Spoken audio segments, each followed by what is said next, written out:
വെറും 10 സെക്കൻഡ് കൊണ്ട് 1000 റക്അത്ത് നിസ്കരിച്ച കൂലി പടച്ച തമ്പുരാന് ഓഫർ ചെയ്യുന്നു. എൻ്റെ പൊന്നു മക്കളെ, വെറും 10 സെക്കൻഡ്, ഓൺലി 10 സെക്കൻഡ് കൊണ്ട് നിങ്ങൾ നേടിയെടുക്കുന്നത് 1000 റക്അത്ത് നിസ്കരിച്ച കൂലിന്ന്.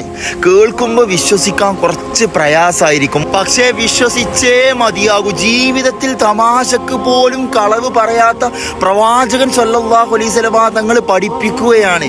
ഒരാൾ ഉറങ്ങുന്നതിൻ്റെ മുമ്പ് ഖുർആനിലെ അൽഹാകുമുത്തകാസുർ എന്ന കുഞ്ഞൻ സൂറത്ത്, ചെറിയ സൂറത്ത് ഒരു തവണ ഓതി ഉറങ്ങിയാൽ അവന് 1000 റക്അത്ത് നിസ്കരിച്ച കൂലിയാണെന്ന്. അപ്പോൾ ഓരോ ദിവസവും ഓരോ തവണ പതിവാക്കുന്ന വ്യക്തിയുടെ പ്രതിഫലം എത്ര? അപ്പം മറക്കല്ലി മക്കളെ, ഇന്ന് മുതൽ തന്നെ ജീവിതത്തിലെ ഒരു 10 സെക്കൻഡ് ഇതിനു വേണ്ടി ഉറങ്ങുന്നതിന് മുമ്പ് മാറ്റി വെച്ചോളിയും. അതുപോലെ നിങ്ങൾ നന്മ ആഗ്രഹിക്കുന്ന, ചൊല്ലുന്ന ഉറപ്പുള്ള, ഓതുന്ന ഉറപ്പുള്ള നിങ്ങളുടെ ഫ്രണ്ട്സിനും വീഡിയോ ഷെയർ ചെയ്ത് കൊടുത്തോളിയും. ഓല് ചെയ്യുമ്പോൾ അതിൻ്റെ ഒരു കൂലി നിങ്ങൾക്കും കിട്ടും ഇൻഷാ അല്ലാഹ്.